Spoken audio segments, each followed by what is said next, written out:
I tell you about my baby.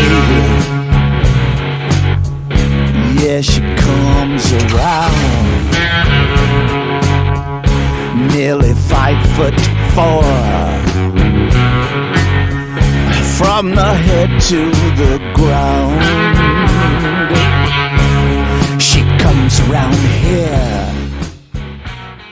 Hey.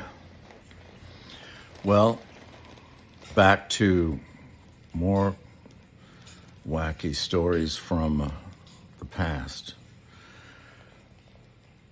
I was in my hometown of Dallas, Texas, and I had put together a band called Gary Myrick and Slip of the Wrist.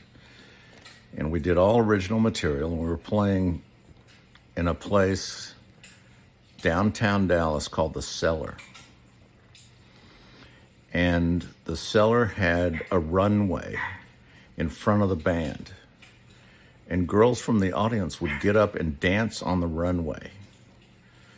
Kind of like strippers, but they weren't strippers. They were just girls that were there. And maybe some girls that worked there. Anyhow, I'm in there we had auditioned to get the gig.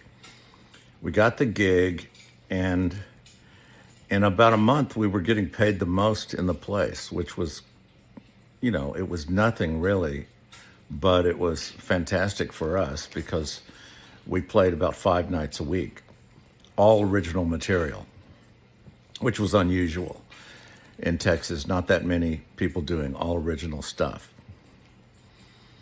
And one night, Uncle John Turner came in from, I think he was playing a gig in town, I'm not sure. Uncle John was the drummer for the Johnny Winter Trio, the original Johnny Winter Trio.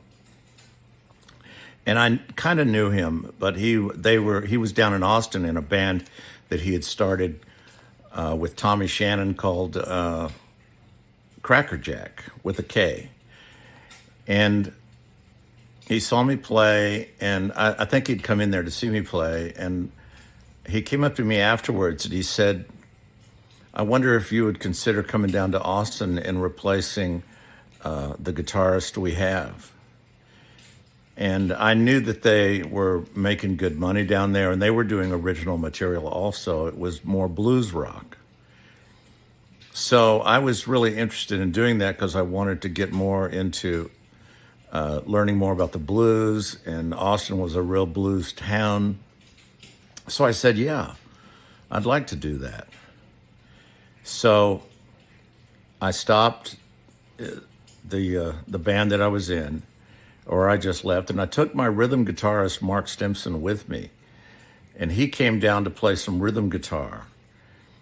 And